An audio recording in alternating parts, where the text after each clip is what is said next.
Hari ini merupakan hari terakhir penerapan PPKM level 4 sesuai dengan keputusan Presiden Republik Indonesia Joko Widodo. PPKM level 4 diterapkan guna menekan angka penyebaran COVID-19. Dan di hari terakhir PPKM level 4 ini, petugas gabungan masih melakukan pemeriksaan STRP di titik perbatasan Kalimalang Durensawit, Jakarta Timur. Meski terpantau ramai, namun kali ini hanya sedikit kendaraan yang diputar balikan. Sementara itu, sejumlah pedagang makanan dan minuman mengaku keberatan apabila PPKM level 4 akan dilanjutkan. Mereka mengatakan pemberlakuan PPKM level 4 sangat memukul usaha dan perekonomian mereka. Ya, pemerintah memang belum memastikan nasib kelanjutan pemberlakuan pembatasan kegiatan masyarakat atau PPKM level 4. 25 Juli 2021 lalu, Presiden Joko Widodo memutuskan memperpanjang kebijakan pemberlakuan pembatasan kegiatan masyarakat level 4 hingga hari ini dengan memberi kelonggaran seperti pasar rakyat boleh kembali beroperasi. Toko, pedagang asongan, bengkel, dan lainnya juga diizinkan buka dengan protokol kesehatan sangat ketat. Kepastian nasib perpanjangan PPKM level 4 akan tergantung pada kondisi di daerah masing-masing. Dan pemerintah tentunya akan mengacu pada indikator dari WHO, seperti laju penularan dan penyebaran virus corona dan keterisian ruang perawatan di fasilitas kesehatan. Pertanyaannya kemudian, bagaimana evaluasi PPKM level 4 yang akan berakhir hari ini?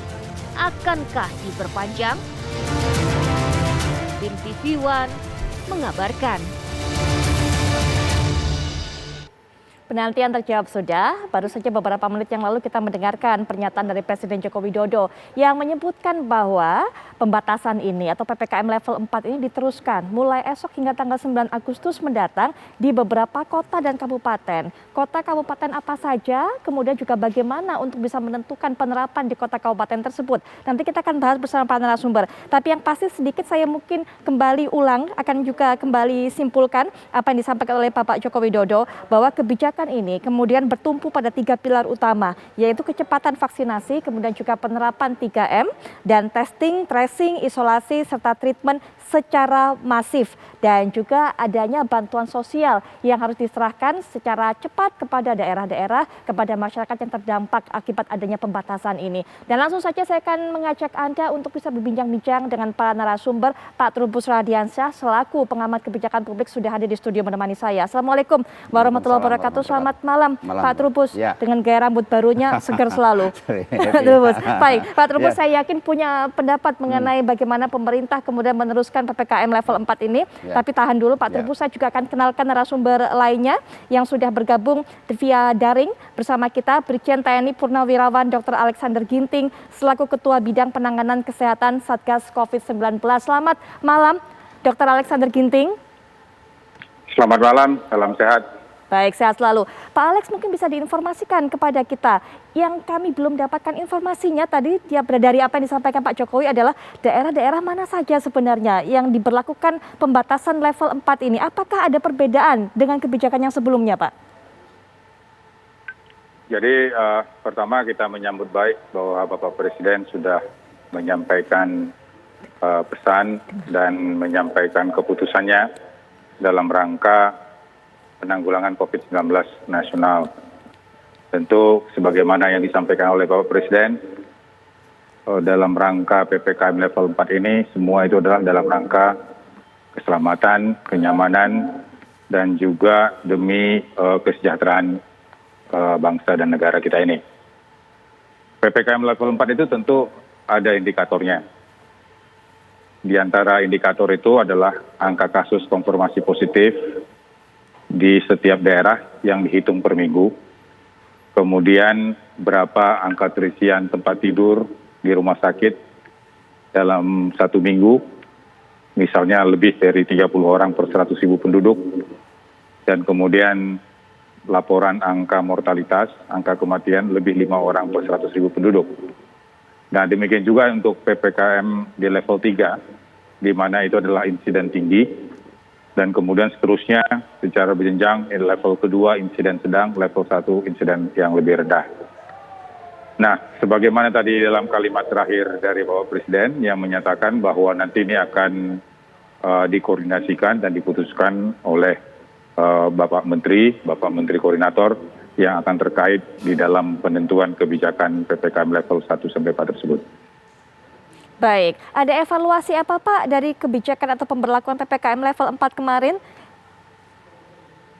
Jadi kalau kita lihat bahwa seperti contoh Jakarta, itu keterisian tempat tidur di berbagai rumah sakit yang tadinya mencapai 90%, itu sudah melandai dan turun, bahkan ada sampai mencapai 60%.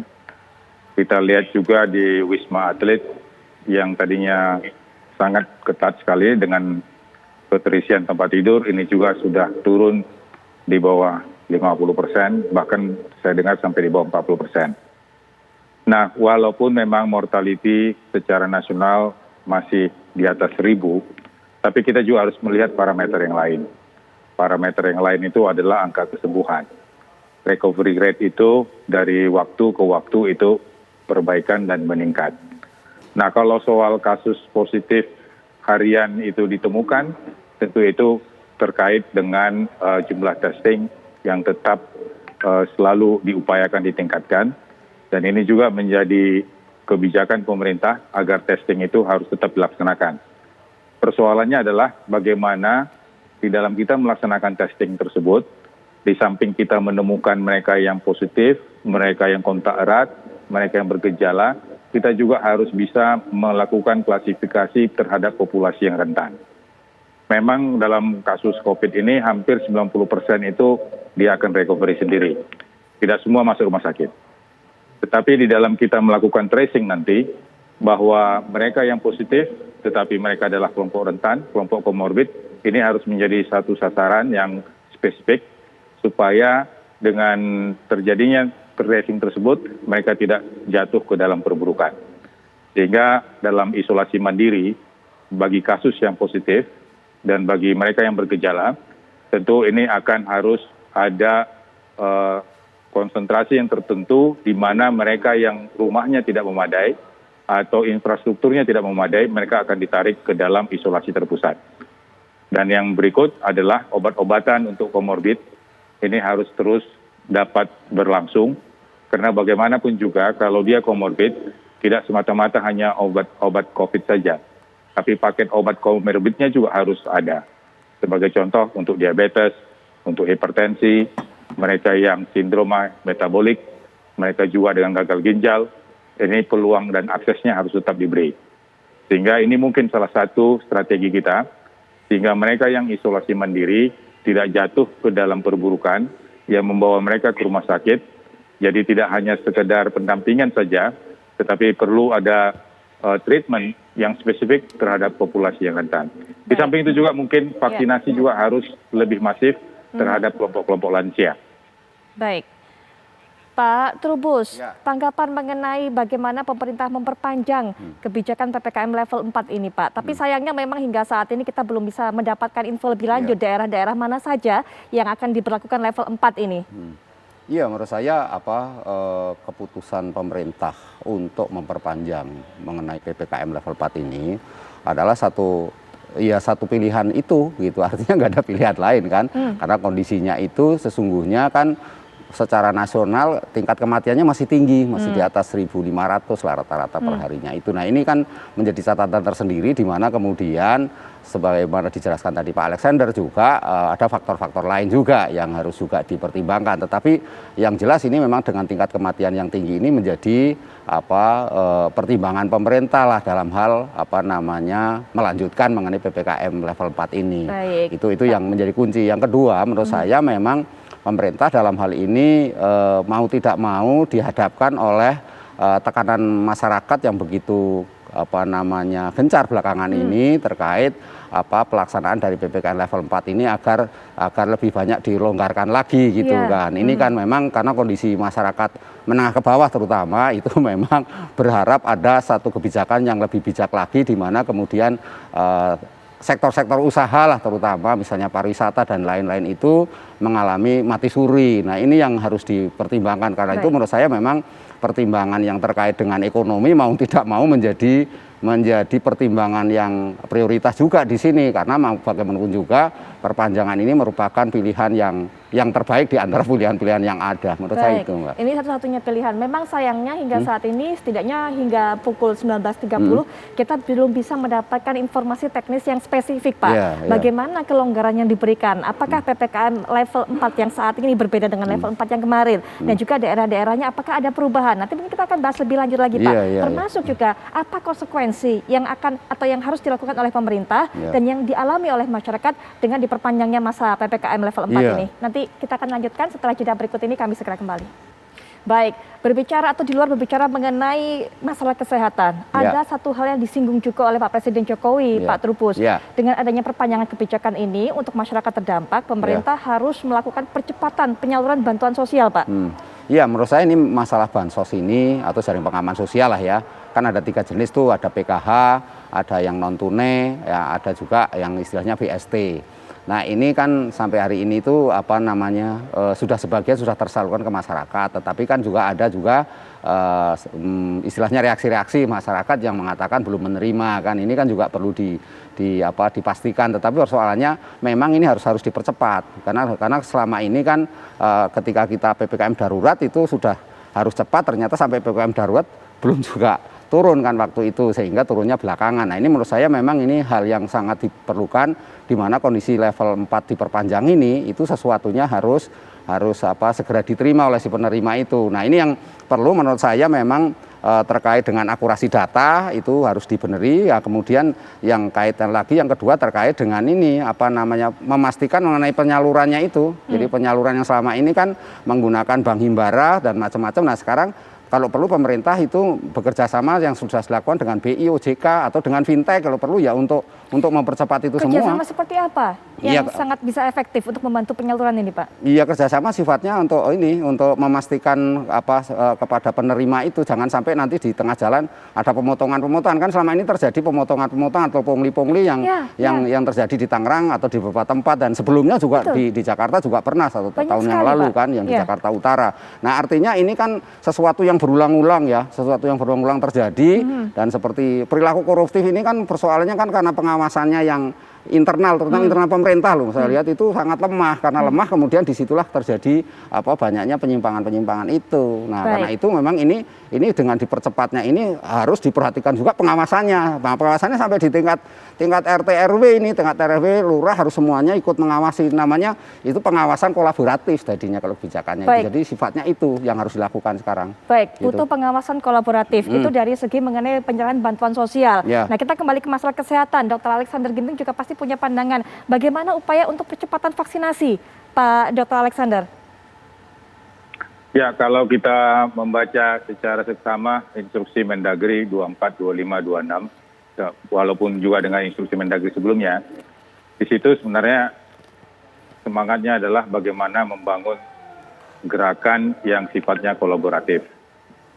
Sehingga dengan gerakan kolaboratif ini dihadirkanlah posko PPKM skala mikro atau posko PPKM di tingkat desa dan kelurahan. Kalau dia kelurahan, dia dipimpin oleh lurah. Kalau dia desa, dipimpin oleh kepala desa. Di kedua posko ini hadir juga Babinsa dan hadir juga Babin Kaptibmas. Dan kemudian didampingi juga Satgas Tracing, kemudian juga tim medik dari Puskesmas. Jadi dengan melalui posko ini, kegiatan untuk klaster kesehatan, kegiatan untuk klaster penguatan ekonomi itu bisa tampak hadir secara nyata. Bantuan sosial bisa disalurkan dengan adanya identifikasi mapping yang jelas warga-warga yang terdampak oleh karena pandemi COVID tersebut. Demikian juga melalui posko ini bisa dilaksanakan tracing yang maksimal dan testing yang optimal. Sehingga dengan demikian bisa dipisahkan mana yang terinfeksi, mana yang tidak. Dan sekaligus juga posko ini juga akan mendampingi bagi mereka yang isolasi mandiri.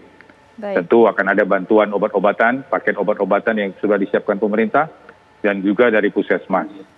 Jadi artinya memang kalau Inmendagri yang dikeluarkan itu memang memaksa dan meminta agar seluruh kepala daerah untuk bisa mendirikan posko PPKM di tingkat desa dan kelurahan. Ya. Posko inilah tempat kita berkolaborasi, posko ini juga tempat semangat perjuangan, dan posko ini juga tempat di mana kita membangun kegotong royongan. Baik, terima kasih Dr. Alexander Ginting selaku Ketua Bidang Penanganan Kesehatan Satgas COVID-19 yang sudah meluangkan waktunya untuk bisa memberikan informasi ini kepada kami. Kami harapkan juga apa tadi yang diinstruksikan oleh Pak Jokowi bisa berjalan, Pak. Baik itu testing, tracing, kemudian juga masalah vaksinasi, dan juga masyarakat akan semakin sadar untuk melakukan 3M. Pak Trubus juga terima kasih sudah hadir di sini, pembicaraan singkat tapi insya Allah bermanfaat. Begitu. Sampai ketemu lagi Pak Ya, Trubus. sama-sama, ya. Baik.